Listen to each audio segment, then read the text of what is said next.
Bagong kowe arep ngopo? Saka mburi kok sandalmu tok uncalke. Terus kowe maju mengarep eneng apa? Aja gawe perkara arep Begawan Durna nesu. Wong nesu kuwi aja dimungsuhi nganggo kanepson. Okol kuwi aja dimungsuhi nganggo okol ning nggunakake akal. Lah kowe mengko wani karo Durna malah kriwikan dadi grojokan, geguyon dadi tangisan. Semeneng ra kowe? Hah? Aku ngene iki mbelani karo kowe, Mir. Kowe sadar ora Durna mau ngucap apa? Tanengke wae nek mung perkara padu karo kowe ora masalah. Toh kuwi perkaramu karo perkarane Begawan Durna. Ning terakhir kata-katane Begawan Durna sing marahi aku ora kuat ngampet hardaning kanepsan. Semar nek kowe ora gelem tekan negara Ngastina, Ngastin Karang Kadempel tak bumi angus. Mar. Mbok Pak ora sudi. Aku ki bapakmu wis sampe sak karepmu aku ngayal kok kandhani kok. Kowe kudune manut nek kandhani anake kuwalik. Anak ki manute kandhani karo wong tuwa. Iki kudu diwalik, iki jaman milenial. Bang ora ngono karo wong tuwa kok sapenake dhewe. Ngono. Nek muni wis ngembet Karang Kadempel iki masalahe ora masalahmu tok. Ning iki masalahe Karang Kadempel, Pak. Dheweke ngrasani arep bumi angus Karang Kadempel. Padha karo dheweke arep mentala mateni kawula sak Karang Kadempel. Pendhita kaya ngene kudune disingkirke. Apa? Kok iki domonge kok aku ki arep ngandani karo kowe. Ora usah sok ngandani, kowe iki meng SD aku insinyur kok. Nyepelekke ora sakaremu. Nek ana apa-apa tanggungan dhewe, tak tanggung dhewe, ora usah dadak kowe melu-melu iki perkaraku. Nembang. Lho, iki Bagong. Arep apa? Lho, ora basa karo aku. Ora basa iki mung kari kelakuanmu. Nek kelakuanmu apik,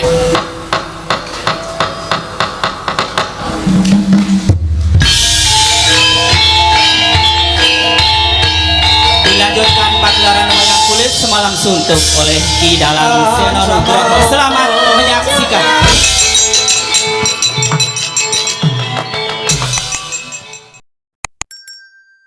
Prabu kepareng kula ngaturaken pasegan panakrami kunjuk sandhapada paduka Kanjeng Koko Prabu. Jimat semban kula Koko Prabu pengayoman kula ing Dwarawati.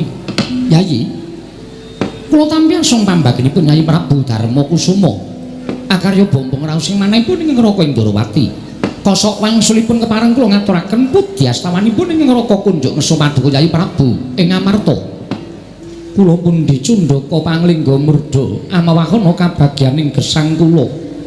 Mboten langkung kasekecakno anggen jengan ndika lenggah Koko Prabu Ndrawati kawono-non nggih.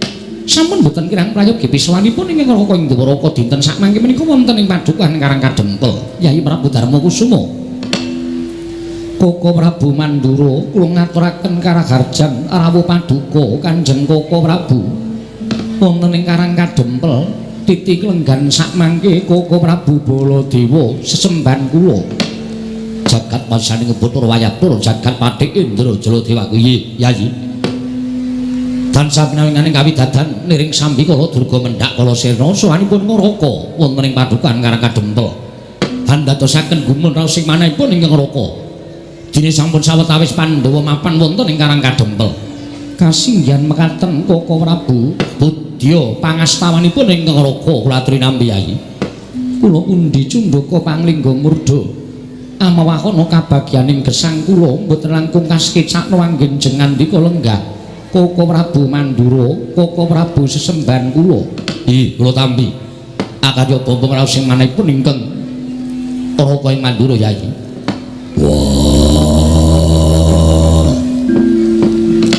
Kresna kakangku, aku ngaturake sembahku katura Kresna kakangku.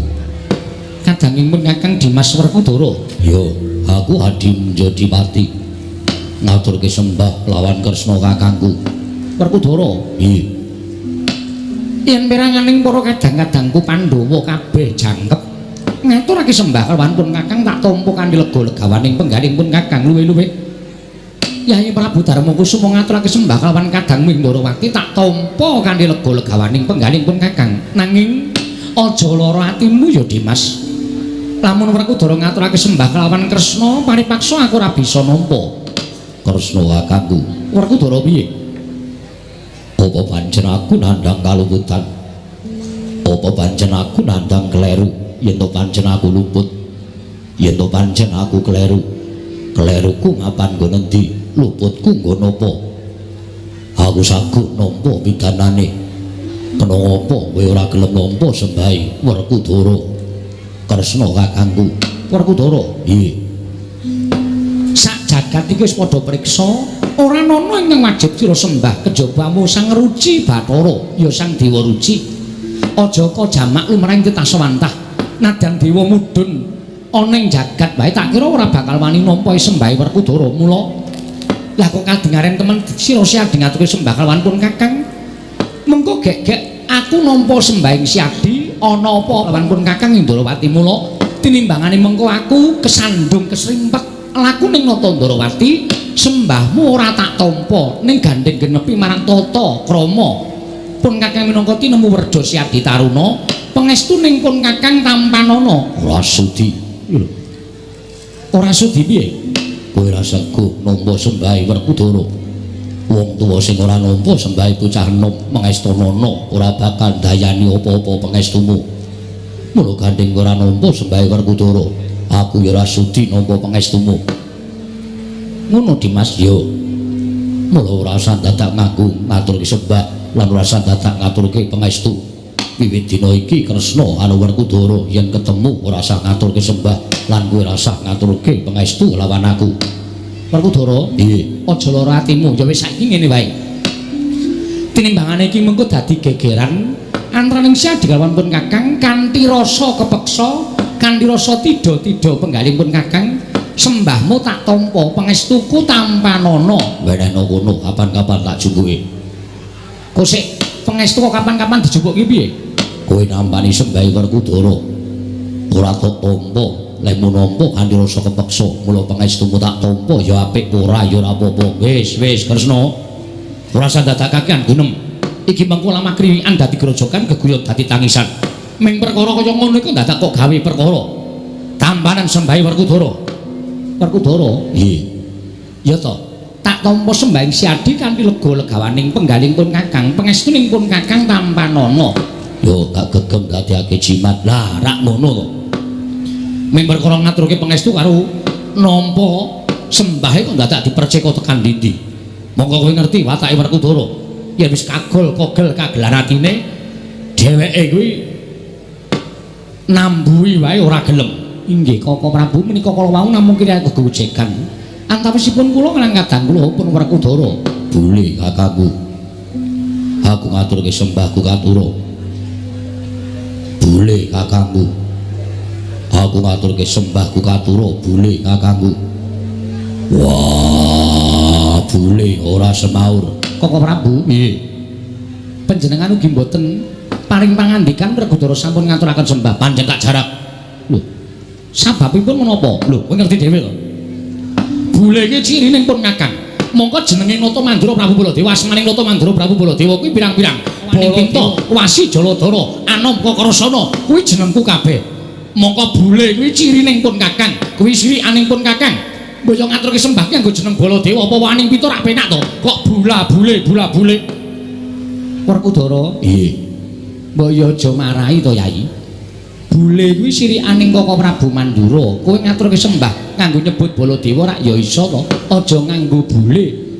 Bule kuwi sirikaning Koko Prabu. Koko Prabu kuwi nek disebut bule kuwi mesti duka. Mula pisan meneh tak jaluk aja nyebut bule ning atura asmaning Koko Prabu Baladewa ingkang pirang-pirang cacahe mau ning aja nganggo bule. Njaluk tulung balenono ping 1000 kas. Werkudara meneng kok kowe bula-bule. Baladewa kakangku, piye? Yen pancen kowe ora saguh diundang bule, aja ora trima karo Werkudara, ning ora trima karo sing gawe urip. Merga wong urip areng alam padhang kuwi tumrap Werkudara, bungah susah bejo cilaka. sugih miskin kuwi gumantung karo sing gawe jagat. Ngelingono uripmu kuwi ora pawitan apa-apa, kowe mung sadrem urip diparingi karo sing gawe jagat diwenehi wujud bule. Kok sajae kowe ora trima? Yen ngono kowe ora percaya marang panguwasaning dat kamur wengdan. Wis. Malah mejang sing ora-ora. Sesuk meneh aja mbok baleni nggon ngabekti karo aku tak tampa pangestuku tampanono. Yo tak gegem dadekake jimat. Koko Prabu, kula ngaturaken sembah pangabekti kula kunjuk. Arjuna tak tampa, Janaka tak tampa. Pangestunipun Kakang Tampanono. Yo pangestuku Tampanono Janaka. Kula pun dinggo jimat paripin dayana ing kasentosan. Nuwun sewu sinuwun. Dadosaken kaget raos sing manahipun ing abdipun Semar. Rawuh paduka ingkang boten cecala ingkang saderengipun menika wonten menapa ingkang mestinipun panjenengan menika nuwun sewu sesembahan kula upami betah kaliyan Semar mestinipun kantun nimbali kemawon kula menika jejering abdi badhe sowan ngabiyantara ngersa paduka Sinuwun Ndarawati mboten kok sampeyan ingkang keraya-raya rawuh wonten ing Karangkadempel Kakang Semar mestine kaget penggali ingsun. Nalika semono Koko Prabu Mandura rawuh ning Projeng Ndarawati tumuli nganti kalawan panjenengan ingsun prapta ning negara Ngamarta. Lah kok tinemune Ngamarta suwung. Ora ana baban ingkang menanga ing semendhe banon kang tinumpuk. Tumuli ana salah sawijining nayaka ing negara Ngamarta ingkang matur kalawan panjenengan ingsun yen to para Pandhawa mapan ana ing Karangkadempel. Mula daya-daya Nata Ndarawati sowan marang Karangkadempel ingkang wigati nanjehake ana apa Kyai Semar? Dene Nata Ndarawati tanpa jinawil dening kadang-kadangku para Pandhawa malah sawetara wektu ngendikaning Kyai Nayantaka wis entuk sabta ari krungguhan iki Pandhawa mapan ana ing Karangkadempel. Yen pancen keparengake Nata Ndarawati ngawuningani wigati ning kadang-kadangku para Pandhawa, Kakang Semar tak suwun paring dawuh marang Nata Ndarawati, Kyai Nayantaka. Ora kula matur kalih sampeyan sampun kinten Semar mangke nglenggahi tetembungan undhak ing pawarta sudaning titipan. Mula sampun ngantos klentang-klentu anggen kula munjuk atur kajenge Sinuwun Ngamarta piyambak ingkang paring pangandikan kunjuk ngersanipun Sinuwun Ndarawati. Yo, yen mancen mengkono luwih prayoga, Yayi. Wonten menapa? Dene para Pandhawa mapan wonten ing Karangkadempel ngantos ingkang ngraka ing Ndarawati jinawil dening kadang-kadang kula para Pandhawa kemawon boten. Menawi kepareng kawedharing kathah tumunten kababarna kula nedya ngelungaken jangga nilingaken karna mastuti sabda Tama Paduka Yayi Prabu Ngamarta. Yayi Camyaji. Koko Prabu sesembahan kula Koko Prabu pengayoman kula. Sewu-sewu kalepatanipun ingkang rayi tadah wadana. Dene kula mboten munjuk atur ngersa Paduka Kanjeng Koko Prabu tumuli kula nganti kadang-kadang kula prapta wonten ing Karangkadempel. Nuwun sewu Koko Prabu estunipun ngemuti bilih negari Indraprasta menika awit kanugrahaning Wang Mahanasa ingkang sampun tinampi dening para Pandhawa nembe sawetawis wekdal anggen kula minangka dados makuthaning bangsa ing Ngamarta sakmangke sampun katingal undhak ing negari Ngamarta tumuli dinten sakmangke estunipun kula kaliyan kadang Paduka para Pandhawa nggadahi niat ambangun negari Ngamarta. Mongko nyatanipun dinten sakmangke ingkang rayi prapta wonten ing Karangkadempel menapa ta sababipun niatipun ingkang rayi punta sakadang anggen kula nedya mbangun negari Ngamarta menika boten kawiwitan saking kutha Goro negari Ngamarta nanging kawiwitan saking Karangkadempel. Jernyatanipun Karangkadempel menika linenggan dening Kyai Semar Badranaya. Sinten to Kyai Semar? Menika mboten sanes kejawi namung pamonging para Pandhawa. Pandhawa mboten badhe saged tumangkar kados mekaten menawi mboten wonten Kyai Semar. Pandhawa mboten saged mukti ngawibawa Nyakrawati mbau dendha. Menawi mboten saking Kyai Semar Badranaya. Mila sampun gumulung ing Rembag Pandhawa nedya mbangun Karangkadempel miwiti Karangkadempel rumiyin ingkang kabangun tumuli sakmangke saged ngalimbar dumugi negari Ngamarta. Koko Prabu menggah mekaten wigatosipun Pandhawa mapan wonten ing Karangkadempel jagat wasesane ngubatara wayaptara jagat. Ing mestinipun Paduka Yayi Prabu menika nyaosi prisa dhateng Raka Indrawati jernyatanipun Pandhawa kaliyan ingkang Raka Indrawati menika bebasanipun kalih-kalih ngatunggal tiganipun ngemor menika Mandura ingin boten saged dipun pisahaken nanging sabab menapa dening Paduka Kyai Prabu boten anjawil dhateng ing Raka tumunten sowan dhateng Karang Kadempel menapa semestinipun Paduka Kyai Prabu sampun ngiwakaken dhateng Raka Indrawati mangke riyen linambaran penggalih sabar kanthi penggalih ingkang ikhlas panjenengan sampun ngantos keseluruh dalan ingkang kleru nggih Den namung babakan perkawis mboten tetarosan kemawon menika mangke ndak mboten sae kedadosanipun kula sing ajeng munjuk atur sasamunipun Pandhawa rawuh wonten ing Karang Kadempel estunipun kula atur mergi Pandhawa menika nggadahi piyai loro sing nuwun sewu wonten ing mriki kula matur ingkang nggadahi lelabetan ageng tumraping para Pandhawa setunggal inggih menika pepayunging para Pandhawa Sinuwun Ndarawati dene kula menika namung pamomong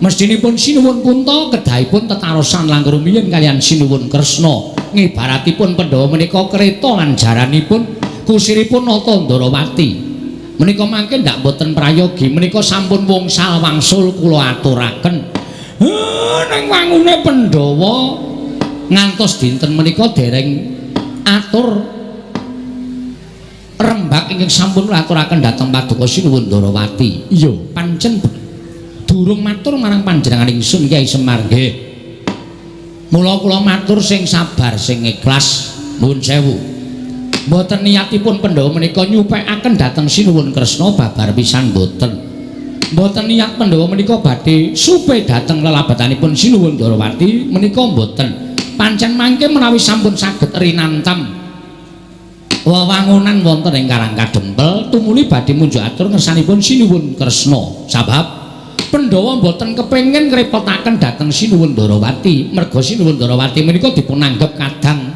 werdanipun para Pandhawa mila tumunten ingkang dipun bruki perkawis menika Semar ajeng kula selaki mboten wonten ginanipun mongko gegayuhanipun Pandhawa menika sae anggenipun badhe mbangun Karang Kadempel krana wewangunan negari Ngamarta menika dipun wiwiti saking Karang Kadempel pamripun Sinuwun Punta menika mangke saged malimbar dumugi negari Ngamarta lah menika lho Sinuwun menika ingkang kula anggap leres mergi racak-racakipun ingkang sami kelampah wewangunan menika punjeripun wonten ing Kutagara wekasan ingkang mapan wonten ing Pradesan Karangparden wonten ing pagunungan boten saged ngraosaken mila tumunten sak mangke kula genahaken dhateng para Pandhawa mrenahaken dhateng para Pandhawa wewangunan dipun wiwiti saking Karang Kadempel mengkono Kakang Semar nggih nggih niku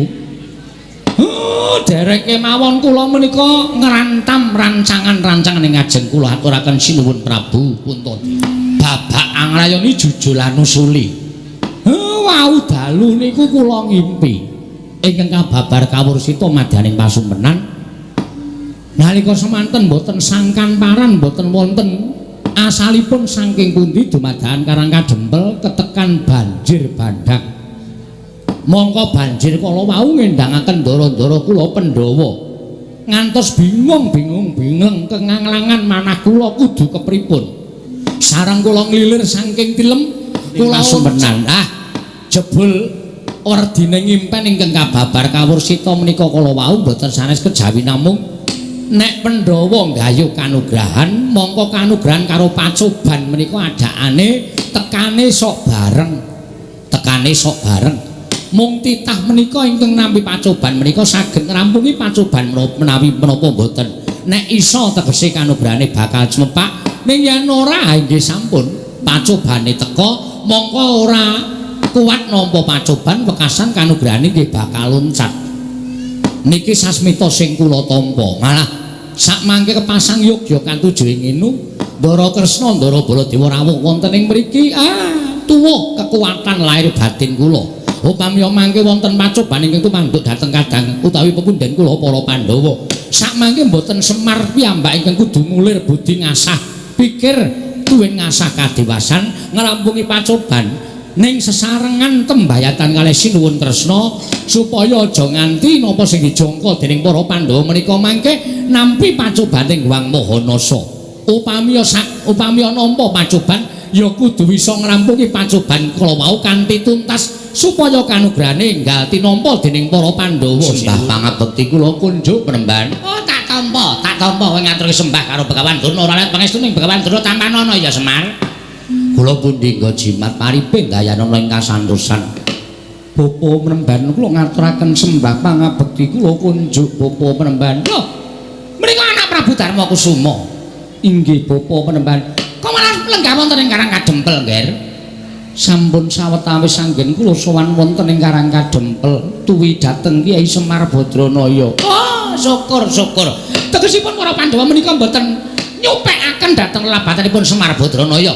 Mboten nyupekaken dhateng lelabatanipun Kakang Semar inggih menika pun pamonging para Pandhawa. Syukur menika wajib dipun tiru.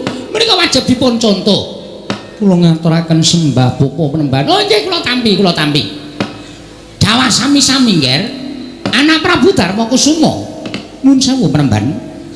Kula ngaturaken karaharjan rawuhipun Bapa Durna. Lho, anak Prabu Darawati inggih lenggah wonten mriki. Inggih Bapa Penemban. Oh inggih syukur Nger.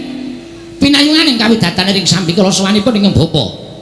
Kula ngaturaken salam taklim kula katur mesanipun anak Prabu Darawati.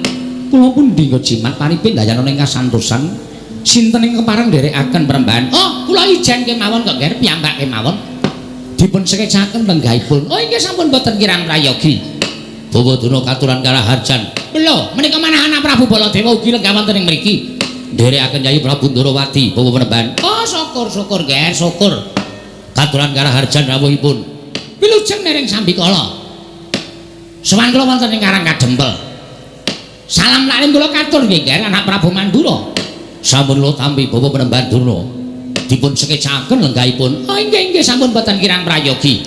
Wah. Durna bapakku aku ngaturake sembahku katur. Anak lanang aning-aning dita bocah mursid. Isa mikul dhuwur mendem jero karo wong tuwa Werkudara tak tampa ya nang. Pangestune bapak tampanana ya Nger cah bagus. Yo tak gegem dadiake jimat prayogakno nggonku lenggah. Wis ora kurang prayoga Werkudara. Bapa Penemban kula ngaturaken sembah pangabekti kula kunjuk Bapa Penemban ngemutra pun Arjuna. Janaka Permati tak tampa pangestune bapak tampanana ya Permati. Kula pundi nggo jimat paripin dayana ing kasantosan. Dipun sekecaken anggenipun lenggah. Oh iya Permati kaya wis ora kurang kepenak. Nala Gareng Petruk. Penemban Durna rawuh ngaturna bekti. Ya wis reng sing tuwa. Urut Penemban Durna kula ngaturaken bekti kula kunjuk. Nala Gareng tak tampa pangestune Begawan Durna tampanana ya Nala Gareng. Nggih, kula pundi nggo jimat dayanana ing kasantosan. Wah, lah kok saya kuru kowe. Inggih pangestunipun nggih kaonanipun kaya ngeten. Ora kena penyakit apa-apa ta kowe? Mboten Penemban. Syukur sing penting sehat ya Nala Gareng. Nggih. Waras lahir batin. Kuwi sing apik. Kokean bondo duwe derajat pangkat nek ora sehat nggo kabrak apa ya to? Nggih. Penemban kula ngaturaken bekti kula kunjuk. Petruk kantong bolong tak tampa. Pangestuku tampanana ya Petruk. Kula pundi nggo jimat paripin dayana ing kasantosan. Dipun prayogakaken nggih Penemban. Oh iya Petruk tak tampa. Wis ora kurang prayoga praptaku ning Karang Kadempel. Gong ngaturke sembah le. Ngaturke sembah. Sapa? Penemban Durna. Penemban Durna. Wonten Penemban Durna kula ngaturaken sembah pangabekti kula kunjuk nggih Penemban. Oh iya Bagong. Kowe nang endi iki? Wonten mriki. Mboten patos ketinggal. Oh iya ora apa-apa sembah kowe ngabekti karo Begawan Durna wis nyenengake ati. Tak tampa ngaturake sembah. Pangestuku tampanana ya Bagong. Nggih. Kula pundi nggo jimat paripin dayana ing kasantosan. Mbah Putri mboten derek. Ora ning omah wae. Oh, mbok kapan-kapan iku serimbit. Begawan Durna ale Mbah Putri. Nek kira-kira isin ya nganggo andong. Mbok sik apik Gong nek omong ki ora. Nglarani ati senengane. Kula niku nek mboten gojek karo sampeyan niku rasane cemplang e. Oh iya tak tampa. Ning ra ora ndek niat ngina karo aku kok mboten. Sampeyan pendhita kula ming batur kok. Prayogakaken lenggahipun nggih Penembahan. Oh iya wis ora kurang kepenak. Ajeng ngunjuk napa? Lho. Apa kowe kuat nyuga Begawan Durna? Walah padake cah tipis. Ngersake napa riki niki wonten napa wonten teh? Napa kopi? Napa wedang uwuh? Wedang uwuh kuwi sing aku urung ngicipi. Nggih sik tak nyapu sik.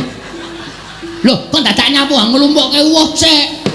Wah, jengkolmu mlacat ora. Wis sanane. Nggih, matur nuwun. Teh mawon nggih. Ah, wis teh yo apik. 7.000. Wo, didol rupane. Nek kopi 8.000 sendok anu gulane 2 sendok e. Ha iya kok didol. Wis ora ngombe wis, rasa ngombe wis. Ngelak-ngelakan ya ben. Oh, nggih pun nek mboten ngunjuk. Penembahan. Rawuh enten Karang Kadempel wonten wigatos menapa kula ngabdipun Semar Cemadung dawuh. Iki ngene ya Semar. Prantaku nang Karang Kadempel kuwi sejatine siji. Kowe ngerti ya yen to dina samengko iki negara Ngastina kawulane padha nungsang puyang numbuk bentus padha ngudel bingung disababake wis ana to sesasi iki negara Ngastina kuwi ketaman welaking Jawata, ketaman pegebluk. Monggo akeh sangganing para kawula ing esuk lara sore tekaning pati, sore lara esuk ketiwasan. Nalika semono aku manekung marang kersaning Gusti mergo aku tinangisan dening anak Prabu Duryudana supaya iso gawe padang kana negara Ngastina. Tumuli aku manjing ana ing sanggar pasemeden suci. Aku ngenengake cipta.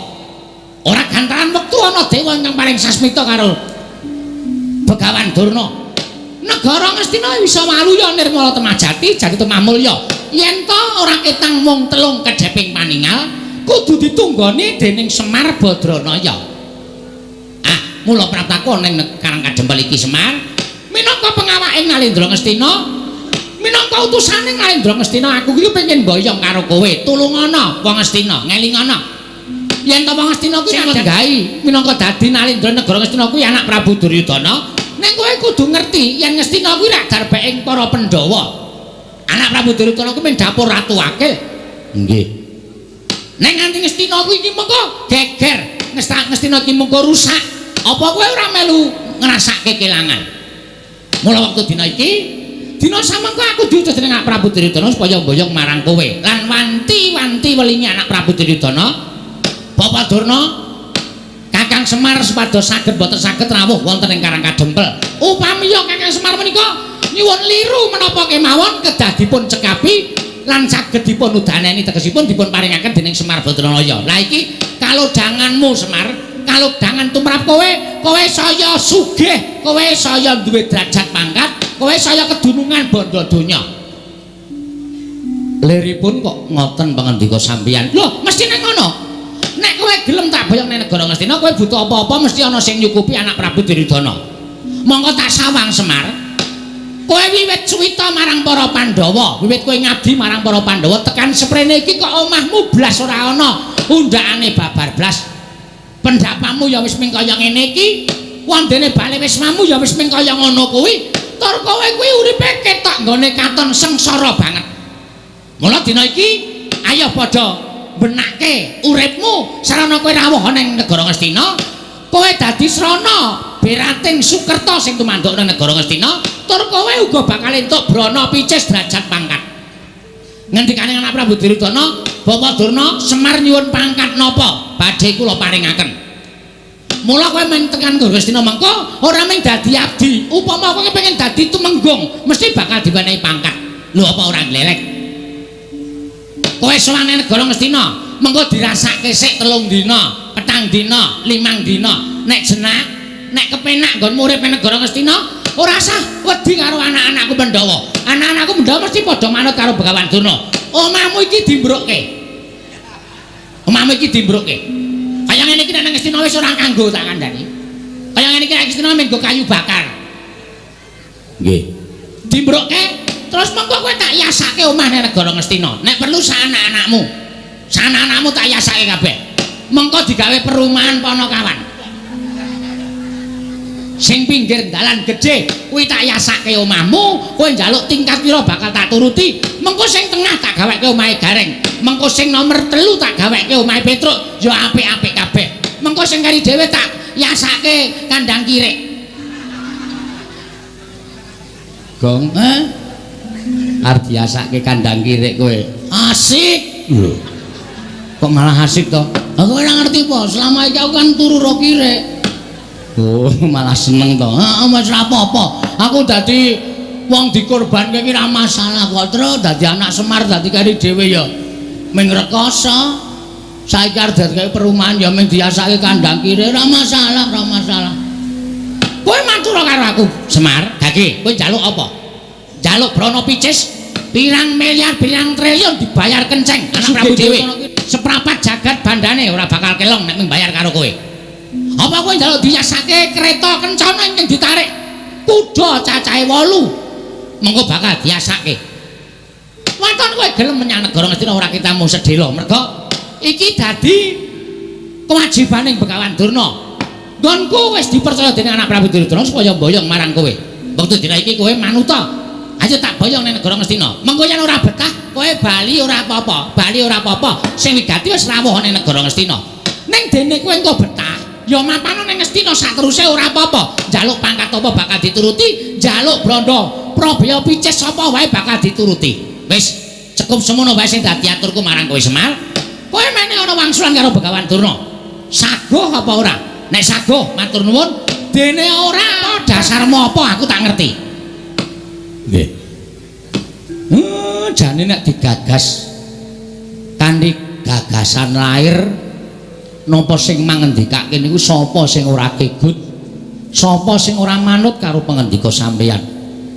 Ning nuwun sewu, nek cara batin kok geseh kalih angen-angen kula. Lho, geseh piye? Nuwun sewu penemban. Kabagyaning lair batin menika mboten diukur saking kakeng Brana Picis lan dhuwuring derajat pangkat, apike bale wisma lan menterenging titian menika mboten. Ning tumrap Semar, kula wit riyin tekan sakniki niku mapan teng mriki niku ati kula wis seneng. Nadyan napa-napa sarwa kekurangan, ning batin kula wis ngrasake kabagyan ingkang cukup tumrap urip kula. Mula nek sampeyan ajeng boyong karo Semar kok dadak mangiming-imingi Semar butuh derajat pangkat, Semar butuh duit, Semar butuh apa? Kula pun boten kegut kali derajat pangkat. Mula manggawe ukara liyane kuwi sampeyan supaya iso nglembuk atine Semar. Kula ampun mangwenehi duit, ampun mangwenehi derajat pangkat.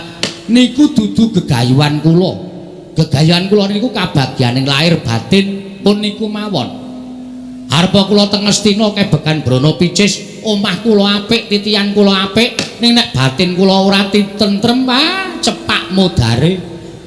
Ning nadyan kula mapan teng Karangkadempel, apa-apa sarwa kurang, paribasan mangan sedina ping 3 durung kantenan iso ajeg. Ning nek ati kula seneng, wong seneng atine niku nyurung dateng kebagas kewarasan awake. Mula kula nyuwun pangapunten nek sampeyan pamer perkara Brana Picis kula ora iso kegut penemban, nyuwun pangapunten. Lah terus kowe njaluk apa? Aku tak takon karo kowe. Kowe njaluk apa?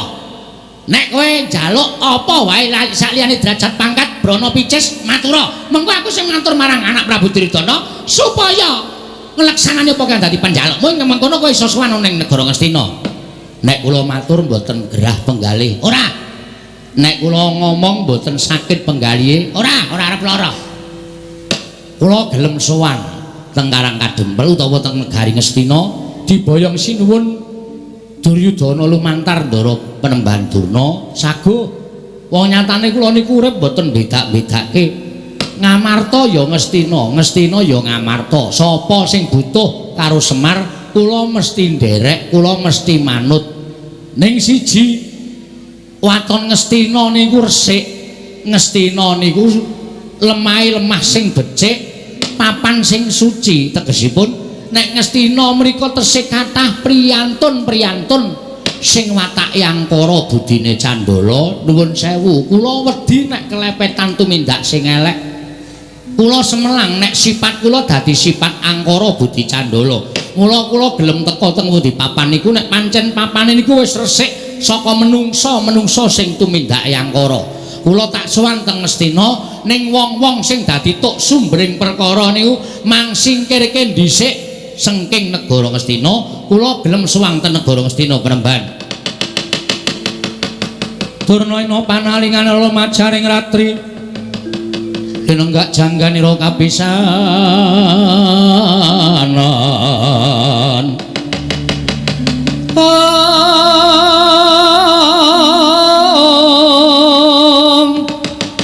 aneng prang Bratayuda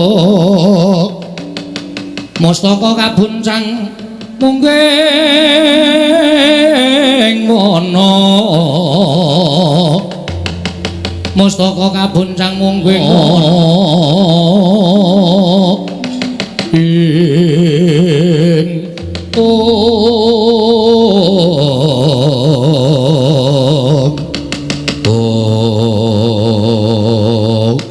gandhok blegudu suaru gembol semorante hawala ketoke omonganmu ki seklimah ketoke omonganmu ki mung sithik ning janjane nyocok ning ati Semar. Kowe ngandhake yen to kowe gelem sowan negara Ngastina yen to Ngastina kuwi kelangan wong-wong sing watak angkara Budi Candala. Ora sandadak nganggo tembung kaya ngono. Dumuken wae Begawan Durna lan kabeh Sentana Ngastina kuwi sing tok anggep wong watak angkara Budi Candala. Oh, Semar Badranaya. Apa rumasamu kowe iki derajate padha karo Begawan Durna? Kowe iki derajate men batur gedibal 17. Kowe iki mung wong kere, kowe iki mung wong elek, kowe iki mung ponokawan. Lah kok kowe drangap-drangap ucapmu? Wani ngucap sapenake dhewe. Yen ngono cetha banget, ketok banget nggonmu kepengin nyingkirke wong-wong Ngastina kaya ta Durna, Sengkuni lan sak piturute supaya lunga saka negara Ngastina. Yen Durna, Sengkuni lan kabeh Sentana Ngastina wis padha resik lunga saka negara Ngastina, kowe lagi gelem prapta nang negara Ngastina. Wah, lah kok kaya ngono kahananmu Semar. Yen mangan kaya mengkono tegese kowe ngias karo Begawan Durna. Kowe ngilani karo Begawan Durna. Yen nganti aku ora kelakon boyong marang kowe, apa kelakon aku sowan ana kestane anak Prabu Duryudana bakal dinukanan dening anak Prabu Ngastina. Semar, saiki kene ora sakekan gunung tanpa guna. Wase kowe gelem apa ora? Kula gelem ning syarate niku mau.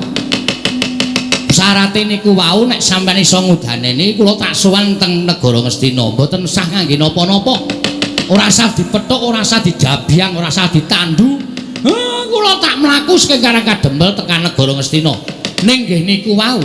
Ngastina kudu resik saka wong-wong sing angkara murka, wong-wong sing tumindake Candala budine angkara. Niku mawon panjaluk kula. Oh, nek ngono cetha, cekak gampange kowe ora gelem sowan negara Ngastina. Yen to Durna lan kabeh Sentana Ngastina isih mapan negara Ngastina. Manut sampeyan ling ngarani. Apa kelakon kowe tak ruda paripeksa? Penemban, sampeyan iku pendhita lho, aja sok ngruda paripeksa karo sak sesamaning urip. Mengke ndak ora prayoga. Ora sandhake kowe tanpa guna. Ora gelem sowan negara Ngastina. Ora mung kowe sing tak katutke dosane, ning Karangkadempel tak bumi angus. Bagong kowe arep ngopo? Saka mburi kok sandalmu tak uncalke. Terus kowe maju mengarep eneng apa? Aja gawe perkara. Arepa Begawan Durna nesu, wong nesu kuwi aja dimungsuhi nganggo kanepson. Okol kuwi aja dimungsuhi nganggo okol ning nggunakake akal. Nek kowe mengko wani karo Durna malah kriwikan dadi grojokan, geguyon dadi tangisan. Semeneng rawe. Aku ngene iki mbelani karo kowe, Mir. Kowe sadar ora Durna mau ngucap apa? Tanengke wae nek mung perkara padu karo kowe ora masalah. Toh kuwi perkaramu karo perkarane Begawan Durna. Ning terakhir kata-katane Begawan Durna sing marahi aku ora kuat ngampet hardaning kanepsan. Semar nek kowe ora gelem tekan negara Ngastina, mesti Karangkadempel tak bumi angus. Mar, mbok Pak, ora sudi. Aku ki bapakmu, wis rembes sak karepmu, aku ngayal kok kandhani kok. Kowe kudune manut nek kandhani anake kuwalik. Anak ki manute kandhani karo wong tuwa. Iki kudu diwalik, iki jaman milenial. Bagong ora ngono kuwi karo wong tuwa kok sapenake dhewe. Ngono, nek muni wis ngembet Karang Kajempel iki masalahe ora masalahmu tok. Ning iki masalahe Karang Kajempel, Pak. Dheweke ngrasani arep bumi angus Karang Kajempel. Padha karo dheweke arep mentala mateni kawula sak Karang Kajempel. Pendhita yang ngene kudune disingkirke. Apa? Kok iki domonge kok aku ki arep ngandani karo kowe. Rasa sok ngandani, kowe iki meng SD aku insinyur kok. Nyepelekke ora sakaremu. Nek ana apa-apa tanggungan dhewe, tak tanggung dhewe, rasa dadak kowe melu-melu iki perkaraku. Nemban, lho iki Bagong. Arep apa? Lho, ora basa karo aku. Ora basa iki mung kari kelakuanmu. Nek kelakuanmu apik, kowe tak basani. Nek kelakuanmu elek, ora sudi aku mbasani kowe. Arep kowe ana kaya ngono, kethumu putih, serbanmu putih, ning mek kanggo ngobak-obak kan katentremaning jagat. Nggo ngopo aku basa karo kowe? Ora iki tenanan iki. Yen ngono kowe arep belani karo bapakmu, mesti iki bapakku kowe. Iki, sirah iku padake. Kurang ajar ora. Iki bapakku padake. Bapakku iki sing paling tak tresnani. Aku wis karo simbok ora pati tresna. Lho, sebabe apa? Arep tak ora gelem. Cah edan ora. Semar kok entuk widodari iki widodarine lamur apa ya? Kok nganti gelem karo Semar. Yen ngono karep wani karo bapakmu mesti tae wangi. Yen ngono kowe wani karo Bengawan Durna, biyen wani saiki wani. Ucapmu lho mbah sing kudu ditata. Sampeyan rene arep ngopo? Boyong bapakmu. Nek boyong ya perkarane karo Semar wae. Semar, nek kowe ora gelem tak boyong, kowe tak rudha paripeksa. Cukup. Rasa mlembar tekan kono-kono. Andane ora usah tekan kono-kono. Nek kowe arep duwe masalah karo Semar wae. Ning masalahmu saiki wis ora karo Semar. Kowe nyumbari wong Karang Kajempel. Karang Kajempel tak bumi angus iki. Iki ngembet kawula sak Karang Kajempel. Nek kowe arep bumi angus Karang Kajempel, mungsuhe ora karo Semar. Ning iki ketua pemuda Karang Kajempel. Ling lantik dek kapan ora mangkat kok. Oh iya, Pak. Ketua pemuda. Mula sapa sing arep ngobak-obak katentremaning Karang Kajempel? Aku sing ora trima. Nek kowe arep meksa karo Semar, Semar dipeksa, monggo. Nek kowe muni tak bumi angus Karang. Lho, nek ngono kowe wani karo Bengawan sing tawedeni awakmu. Kancak bleguduk selalu kembal Semarante, hawala. Derajate Durna kok diwanani karo Bagong. Ngendi papane wong neter katidayan?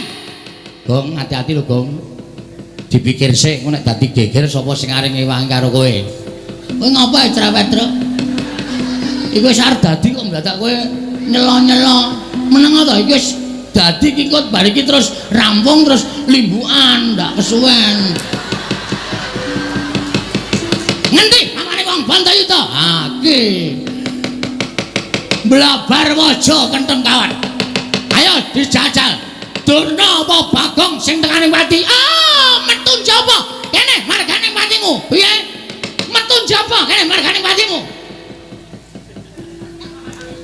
Ayo arep ngopo ayo.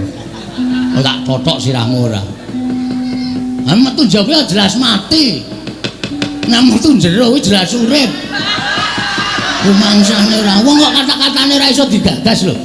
Lho nek ngono kowe wani karo Bengawan wani metu coba ayo kowe karaku apa sapa sing tekan wani tantang-tantangan Durna wis metu kok kowe malah begogok ora Bagong lah kok kowe iki nantang Bengawan Durnane wis metu kok kowe isih nang kene aku lho mung nantang tok e lho lah sing temandang sapa ya mbok caitan to kae ngene masalah to sing arep temandang sapa Truk kowe ora luwih gagas kok aku to. Heeh.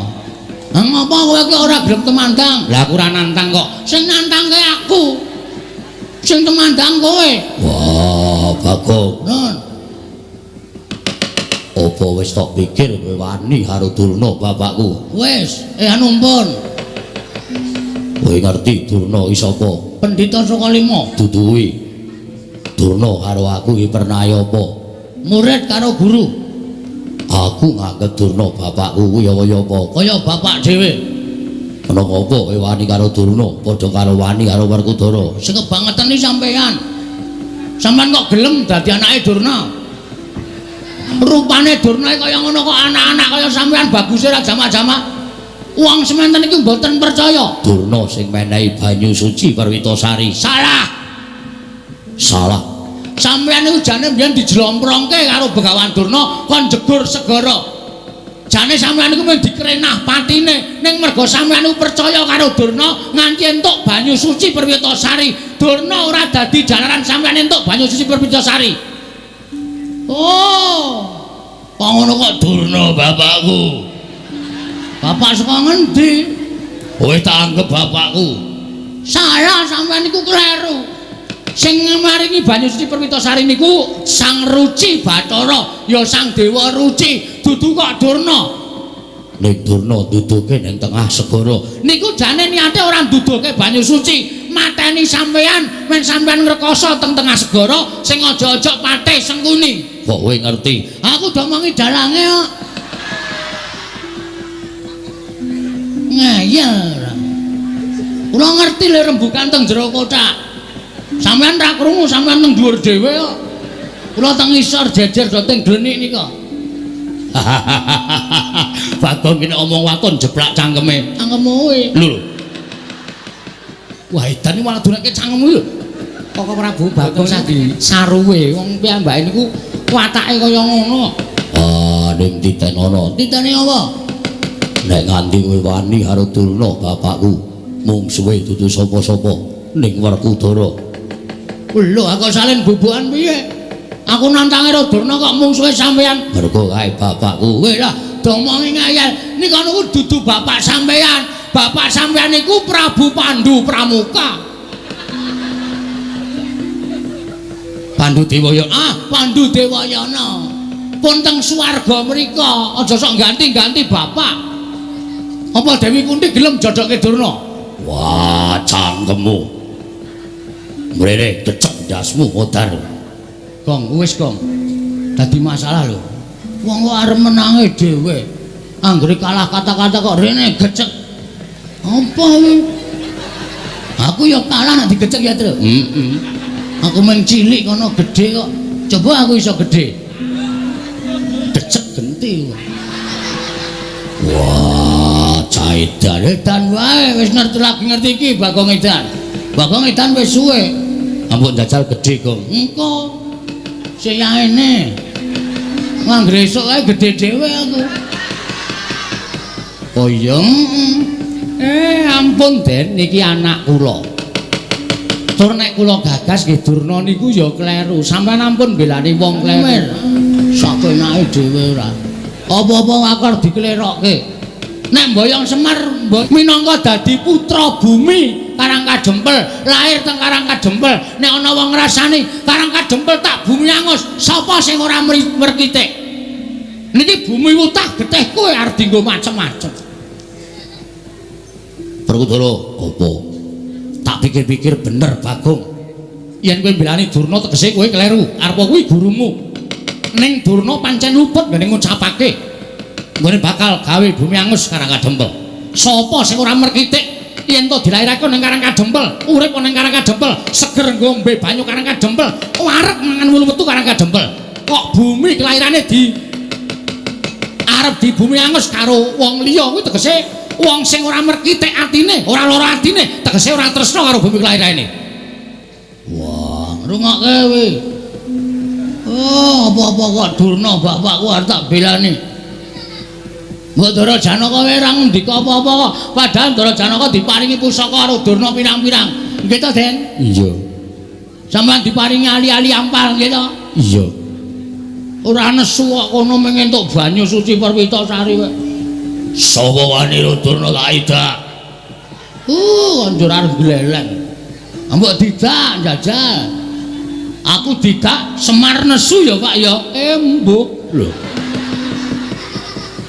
Iki ora ana sing komplot babar blas iki. Aku ki jenan tenan truk. Ya ora apa-apa ya. Kowe marahi kok rumangsane. Den, napa sing dikandhake anak kula niku bener. Napa sing dikandhake anak kula niku landesan bebener. Mula sampeyan ampun nganti pisan-pisan sampeyan nyalahke Bagong. Bagong niku mbelani bapakne, mbelani bumi kelairane. Nek enten apa-napa Bagong ya melu ngrasake nek Karang Kadempel nganti di bumi angus tenan karo. Napa sampeyan ora mesake kawula sak Karang Kadempel? Napa sampeyan mboten prihatin nimulpi Karang Kadempel diosak asik karo Begawan Durna? Werkudara. Nggih. Apa sing ngendikake dening Kyai Semar mau bener? Lah, kandhani ngayal. Apa sing dikandhake karo Kakang Semar mau bener? Mula aja tok belani karo Durna. Wah, yo. Yo piye? Ya wis, aku manut. Ning janji ana sing Jatasi Durna bapakku aja takon dosa, tetep dadi mungsuhe Werkudara. Piye, Kang? Sapa sing Jatasi Durna dadi mungsuhe Werkudara? Nglimpe to. Durna bingkem, heeh. Seret ning nggon sepi tutuki pukul besi sirahe. Kowe anarkis banget ya, man gemes aku. Nang ndi arep ketekan Durna kok mesti geger, nang ndi arep ketekan Durna mesti kisruh. Rumangsa ora. Lah kae piye Begawan Durna wis metu ning jaba. Sapa sing arep nandingi? Rawe rantas marang tak putunge, Pak. Wes pokoke hati-hati.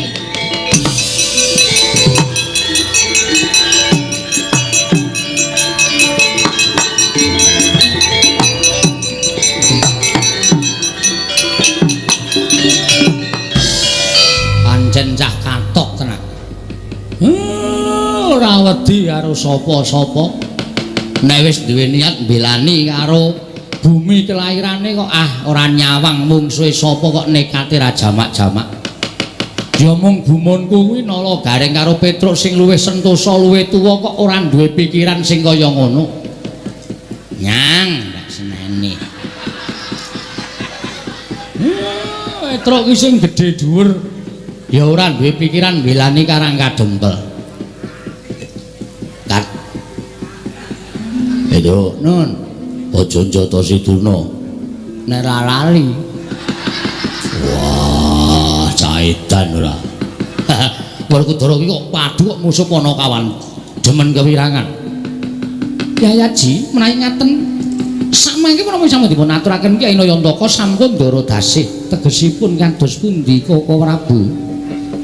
Tegesipun menawi Pandhawa nggayuh kanugrahan sakmangke pacobanipun ugi sampun cemepak ketitik Begawan Durna ingkang sampun sowan wonten ing Karang Kadempel wigatosipun badhe mboyong dhateng Kyai Semar.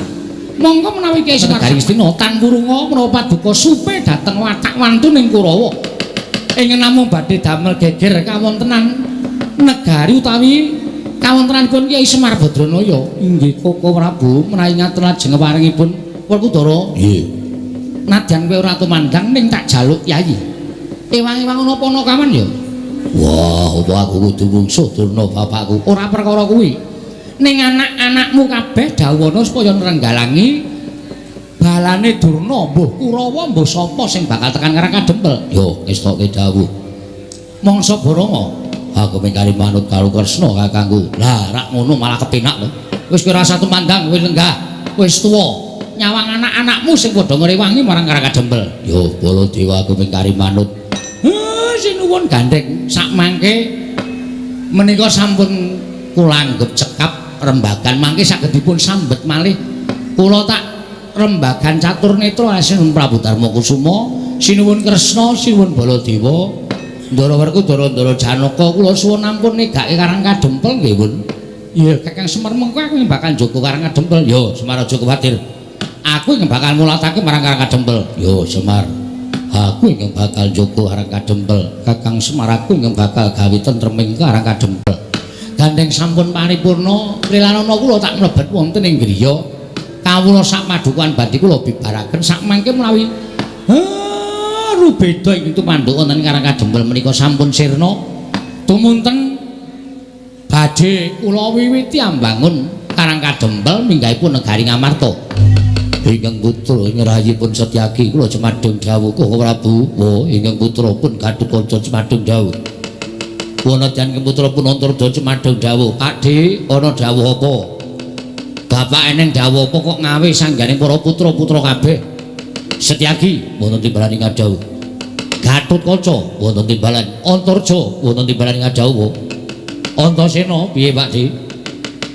Wektu dina iki pancen aku kawan bapakmu ngumpulake sanggaring para putra sebab ngerti dhewe yen to para Pandhawa sawetara wektu mapan ana ing Karang Kadempel. Wigatine nedya mbangun negara Ngamarta ya Karang Kadempel. Durung nganti kelakon nggone miwiti ambangun bapak anglayoni jujul anusuli. Wonten pitados menapa Kanjeng Koko Prabu Setyaki wonten timbalan. Rawing Begawan Durna ingkang bakal mboyong Semar Badranaya pokoke ora tak jlentrehke ingkang kanthi cetha. Wase pendak-pendak Kurawa ingkang dipandhigani dening Begawan Durna apa dening Pati Sengkuni yen to tekan ngendi papan mesti bakal gawe geger, mesti bakal gawe kisruh. Niki. Mula dina iki mau Begawan Durna padu karo Bagong. Monggo tak wis padake Bagong wis mlayu rikat bakal methukke prajurit sing digawa dening Begawan Durna. Kowe ngerti Bagong kuwi dadi pamomonging para Pandhawa. Setyaki sithik akeh wis tau tate nampa pangudange Bagong. Gatotkaca semono tau dimong karo Bagong. Antarja tau dimong karo Bagong. Antasena ya tau dimong karo Bagong. Kabecianing Panakawan iki mau nek ora tok males sarta kowe ora iso dadi pengayoming Bagong. Ora ana gunane nggonmu duwe batur Bagong lan Panakawan liyane. Lajeng panempat Kanjeng Koko Prabu kados pundi? Durna laku jantaning Bagong yen ana apa-apa tandang ana yen pancen Begawan Durna gawa wadyabala mbok singiris kok Karang Kadempel aja gawe geger Karang Kadempel. Nggih ngestaken dawuh.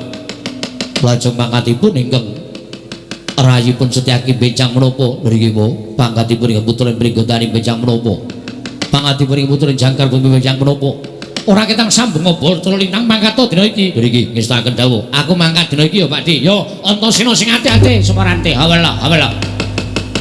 Syukur ger, syukur anakku murid, anakku siswa. Nalindring Magralun, Prabu Jayeng Sekti. Niki kula penemban. Wonten menapa dening Paduka Ngawi dhateng putra pun Jayeng Sekti. Ngene ya kowe tak kandhani kowe ngerti dhewe to. Bapak gurumu aku diutus dening anak Prabu Duryudana supaya mboyong marang Semar Badranaya. Mangka yen aku nganti nggawa para Sata Kurawa tan wurunga bakal gawe gegereng para kawula. Mula aku tumuli nggawa kawan kowe siswaku nalindring Magralun. Supaya kinarya jejaka yen ta ana bobol boroting lakon ana ingkang maraja saka sela-selaning garu. Nggih, lajeng paringipun nggonku mboyong kalawan Semar Badranaya iki mau gagar wigar tenantuk karya. Sebabipun menapa peneban? Oh, anake Semar sing jeneng Bagong kae pancen wong dugal kewarisan. Pancen wong sak kepenake dhewe. Wani nantang karo Begawan Durna, wani ngelok-elokke ala karo Begawan Durna. Nganti kepetu sumbarku marang Bagong yen pancen Bagong iso ngalahke marang Begawan Durna. Aku mundur sapadya balaku. Ning yen Bagong kalah karo Begawan Durna, aku mboyong Semar Badranaya. Wah. Kemewat ingkang nami Bagong menika. Piyantunipun kados menapa? Oh, kowe urung tau ngerti. Nek kowe ngerti, mesti ora bakal kowe ngira yen to Bagong wani karo Begawan Durna. Wujudanipun kados menapa? Wis rasa dadak tok gagas wujudane. Ora kaya menungsa lumrah nanging pancen winong-wong dening dewane. Mula Jayang Sekti wonten timbalan. Wadyabalamu ketapke bareng Paduka. Ora rasa dadak gagas perkara sing werna-werna.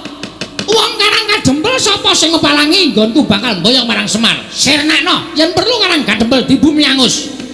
Mekaten peneban. Menawi kula mekaten kula nyuwun pangestu ngendikane menapa ing dados dawuhipun Bapak Durna.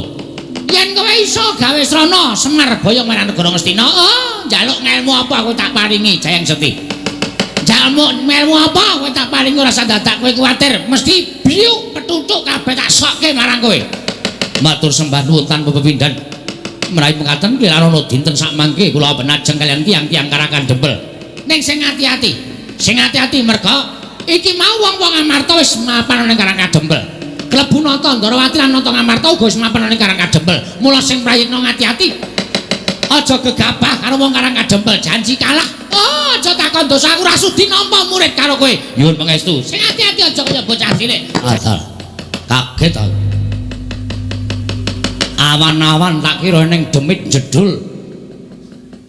Iki sapa iki? Matane kok gedene Raja Mak kaya nduk diceplok. Terus? Rene kok. Ngapa to? Jebul Durna ora nggawa Kurawa ya, sajake iki murite Durna. Durna iki ora mung kok nggawa Kurawa, nek ora nggawa Kurawa mesti nggawa murite. Wah, lah kok iki kok awake keker kaya ngene. Ha terus? Ha piye iki sapa sing arep mungsuh iki? Lah kowe maju nomor 1 iki ngopo? Tak kira Kurawa e. Kurawa wae ana sing tak incem. Sapa? Citraksi. Lah ora Citraksi ya Durmagati sing nganteng-nganteng. Ha iki kok wah wis tatone gambar jangkar nggon lengen. Gentro iki to. Yes, men. Nek wani-wani nek ora rasa wani, men ditandangi karo para putra-putra Pandhawa. Nek nganti aku mundur isin. Ha. Wis men tak lakonane, Truk. Menek kalah, wong menang wong perang ki hitunge mung loro, menang apa kalah? Menang kondang, kalah wis modar ya tak lakonane. Anakmu cilik-cilik lho, Gong. Kowe ki ora ngisru-ngisru pikiran to? Cilik ya men. Ana mbokne kok. Bapakne mati ra sik nyusoni mbokne. Lah iya ning apa ora mesake sing ragat sapa? Ha kowe iki padane ngopo? Nah aku mati kok kan tanggungan gula mentah anakku. Nek kowe mati aku tanggungan gula mentah anakmu. Ngono kuwi tegese gotong royong antarane anake Semar malah. Wis tenang ora usah pedhi, ora usah mikir tak lakonane. Urip ya mung doyak-oyak mendreng kowe kok. Mbok ya wis anggere esuk 2000, awan 2000. Borose ora jamak-jamak. Saking dene kowe kok gong. Ah pitene nek wong ra duwe aku ciduk tak kredit kok. Men ciduke kok dikredit. Ora iki sapa kok dememeng wae sapa kowe? Takoni ora ngaku malah omong-omongan karo kancane. Takon ya aku. Yo, dasar Purnyata. Putra Jodipati, Gong. Rasane aneh. Iki ngedapke mungsuh. Ngedonke mungsuh ngene iki. Ah Putra Jodipati arep Antasena. Ndara Antasena ana nek nganti konangan malah kowe diajar Ndara Antasena. Eneng apa? Ya eneng. Antarja. Antarja ya ana, Gatotkaca ya eneng. Aku dudu putra Jodipati lho. Iki molak-malik iki piye? Senopati Ndarawati, Ndara Sencaki ya ana. Alah sing ora ana sapa? Aku putra Madukara. Wah nek anak Madukara iki pirang-pirang. Ndara Abimanyu ora ana. Oke, ra ngaku lho. Satria ing Tanjung Anom Raden Abimanyu. Wah, Abimanyu. Aku wis tau ngerti najan liwat gambar. Abimanyu iki japure ora kaya kowe. Aduh, ya wis ganti. Iku jeneng kok gonta-ganti ora, Ndring, aku bature. Aku Bagong. Ah, iki sing kandhake Begawan Durna mau. Durna muni piye? Jarine nggone bakal mboyong karo Semar Badranaya di wangsuli karo anake Semar sing ragil jenenge Bagong. Wah, kowe to Bagong. Ah, dasar keponakan. Piye gleleng ora?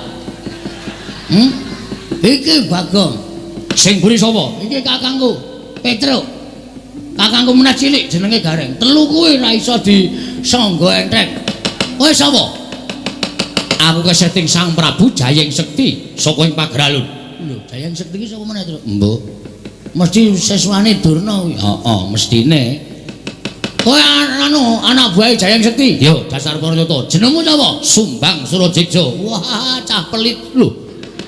Cah pelit piye? Sumbang Surajigja ora nyumbang ora apa-apa. Duapure Bagong ora. Areng apa kowe? Goleki sing jeneng Bagong sing nantang karo Begawan Durna. Kowe mapalangi Begawan Durna ning boyong karo Semar Badranaya. Apa skandal kulitmu wis 100 balungmu? Ya urung aku urung atos balungku urung kandel kulitmu sing penting wong gelut ki hitungane ming wani kok Mas. Aku wani, kowe wani rampung ngono rasa dadak ngetes 100 balungku apa wulet kulitku rasah kesuwen.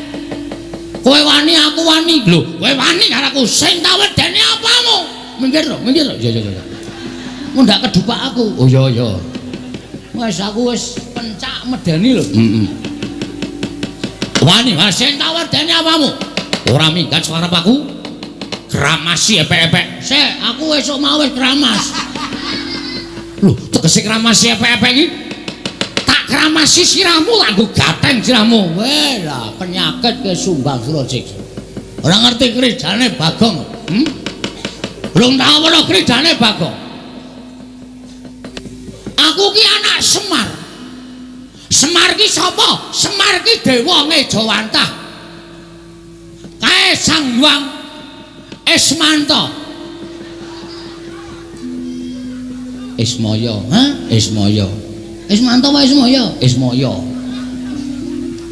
Ismanta itu tukang cukur ya, Tru? Heeh. Ismaya. Heeh, Ismaya kae kakangane Bathara Guru. Semar ki menehi aku Aji Jaya Kawijayan tinatah mendhat Jinala Menter. Ning Semar weling karo Bagong. Kowe tak newehi kekuatan tak nehi Aji Jaya Kawijayan, Gong. Ning aja tok nggo sewiyah-wiyah. Nggonen nek dalam waktu kamu memang apa kuwi? Berhak menggunakan utawa kepepet. Ha iki masalahe bengi iki aku wis kepepet. Lho, Sum sapa? Jenengmu sapa? Sumbang Surajiksa. Kon ngundang sapa nek ora Sum? Ya wis sakaremu. Aku kepepet. Kowe nantang karo Bagong sawangan iki epek-epekku iki. Lho, epek-epekmu ngopo? Iki nek nganti engko malih abang, ak tebake diadamu ora jemblong tekan geger, aja diundang Bagong. Aku ora wedi. Aduh. Cilaka iki. Ngapusi ora sukses iki. Apa anggapmu aku wedi karo tanganmu? Aku ora wedi. Ayo cobanen. Matno sastra jenawal tani jengke ora bakal tak tinggal loncat. Maju senjang kaya untamke nyawamu ora dadi pisah. Ora usah sok gaya ta kuwi sengit. Kowe iki wis diajar, kowe iki nendang sikile cupet kok nendang diantem bola-bali saka kono ndasmu suarane mak krotak ngono lho. Aku kuwatir nek kowe gagar otak. Ora dadi pisah lho, ora usah aleman. Iki ana nderek Sencaki. Sapa? Ndoro Sencaki. Ana apa wong iki? Ana. Piye Bagong? Menjuto ronggon. Menjuto ronggon ya niki pun mlentrong loro niki. Diantil karo anak buah Durna jenenge Sumbang Surajiksa. Niki lho tak tandangane. Mbok ngono. Ora mung do wedangan wae. Kene nyambut gawe piyai-piyai do lenggan. Mangkat. Yo Bagong. Ah ngono. Serang. Yo. Agak bayar lah tu. Saged bukit lek sampeyan. Kang, goleki kakangmu lho. Masa kakangku kan kowe. Ora iki anake Semar Buangan biyen. Rene lho. Agak begini. Agak kece Pak. Ajar. Wah, radong. Agak dah. Agak jagale. Agak betit di sini. Agak kecewa juga selek kata. Kowe dong boleh? Ora. Aku iso ngomong meneng wae lho nek diwangsuli ra beres. Ada. Agak kamu boleh dong. Agak tuh. Agak tuh. Piye tra iki salusine piye iki? Langsung dipateni apa? Aja. Wis nggo dolanan asik ya. Patene kok dhewe duwe dolanan. Piye karepmu? Apa kaya kate? Maksude agak wedi. Iso nulis ora? Nulis. Agate. Oh, akate iki iso, Gong. Akate iki iso, Iso nulis ora? Agate. Ah, iso ta. Iso kuwi artine iso. Agate. Ah. Duh, nulis karepmu piye? Agate. Agate lete kecil masih. Oke. Oh alah. Jenengmu sapa? Hello. Oh iya, aku Petro. Aku. Retukan keselaka kelupa. Kerupuk dengkulmu melocot ya. Petro, ada. Akade aja akade ya. Akade. Aku udah akade. Tulis. Akade gini. Ih. Aku Bagong. Gelem Bagong. Heeh. Rada jelas saiki rada jelas. Sirmu aku wadah samaya katak kawaya ketemu sebare dile bakal. Puyer wae ora isih kuat aku isih kuat. Kembali ngedek kembali dile kembali. Tulis ada buku di mana. Oh, oke banget. Ngerti deh ya. Agak ada baik. Ada baik. Ada apa sih kita?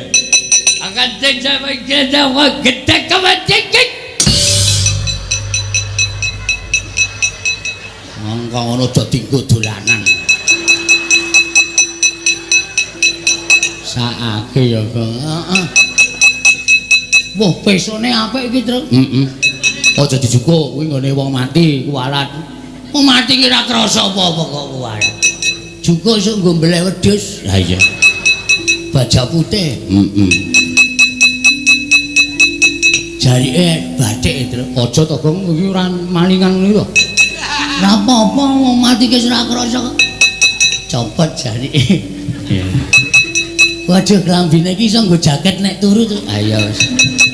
Wis lumayan entuk-entukan. Yen copot nggo cilekke.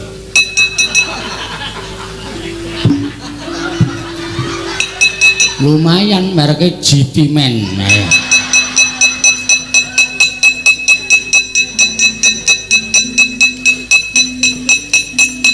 Wedan glendis ora diturai apa-apa. Oh, jan bocah-bocane to. Wah, ketok banget ne. Awitene aku mengen entuk kuwi kok. Ki wangune ratune nggawa mbako. Apa?